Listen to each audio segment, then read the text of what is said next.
Hello and welcome back to the Casual Fan Podcast, the hardest working, most accurate, most entertaining, and above all else, the most profitable sports gambling podcast you will find on the internet. My name is Ben Holmes. You can find all my bets at Ben's_best_best on Twitter. Like and subscribe to the Casual Fan Podcast on YouTube. We have a record of 15-44 at the moment. We came out of the gates really hot. It's been a tough last few weeks, but that means that we're due for a colossal Week 7. A lot of profit ahead. I'll be taking a lot of underdogs. Here are a few that I like. We're taking the Bengals plus 6.5 against the Ravens. The Ravens' beatdown of the Chargers last week was arguably the best win for a team all season. Now I know the Lions aren't the Chargers, but the Bengals also handily took care of business in Detroit last week. Lamar has absolutely put it to the Bengals his whole young career. That's inarguable, but what's also inarguable is that this is not the same Cincinnati Bengals team of old. The defense is much improved, and Lamar won't be able just to go up and down the field at will like he did last week. The Bengals have just 2 losses on the year now by a combined score of 6 points.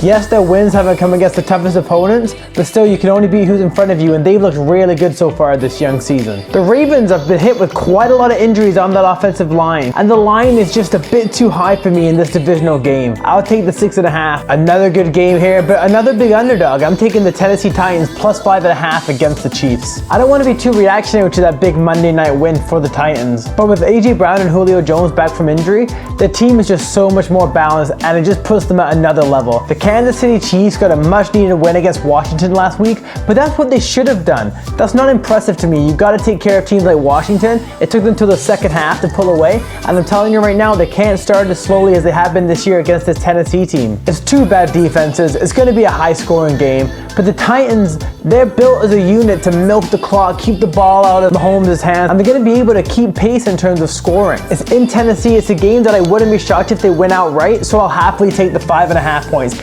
Kansas City notoriously don't cover. They've covered a few weeks in a row, so they do a little regression. God, did the New York Giants look absolutely abysmal last week, but they haven't scared me off. I'm going to take them plus to 3. They absolutely got steamrolled last week. If they have any pride at all, they're going to have to give a good showing this week. I just think they rolled over against the Rams. They never showed up to that game because they knew they were outmatched. This is a game that they actually could win. They're at home. They're not as bad as they showed last week. The underdog is actually 4-0 against the spread in the last 4 meetings between these teams. Taking the underdog again. Give me the Giants plus 3. Another substantial home dog of 2 good teams, Seattle plus the 4.5. I've seen it at 5.5 in some places. They had a good showing in Pittsburgh against the Steelers last week, and they're in prime time again this week, at home against the Saints. The Saints are coming off a bye, so I see the appeal, but they're so hot and cold. Sean Payton's 2-4 straight up in road games after a bye anyway, so it's not like it gives them a huge advantage. And for example, they were a big favorite against the aforementioned Giants, and they lost that game outright. The Seahawks are 2-4. The season is still salvageable. I think Jameis is going to struggle in that environment in the Pacific Northwest. Even though Seattle's D has been really bad this year, they did look like they improved slightly last week. It's just too many points that Seattle are being awarded. I know Seattle are dealing with a ton of injuries,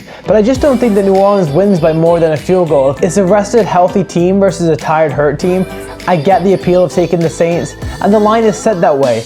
But the Seahawks are going to hang around in this game. Just trust me on that. I can't remember a week with so many games having such massive spreads. If you're throwing any of those big games into a teaser, into a parlay, good luck to you. Follow at Ben's_best_best on Twitter. Subscribe to the YouTube page and like the videos. The regular season's almost half over, but there's still plenty of time to win a lot of NFL bets.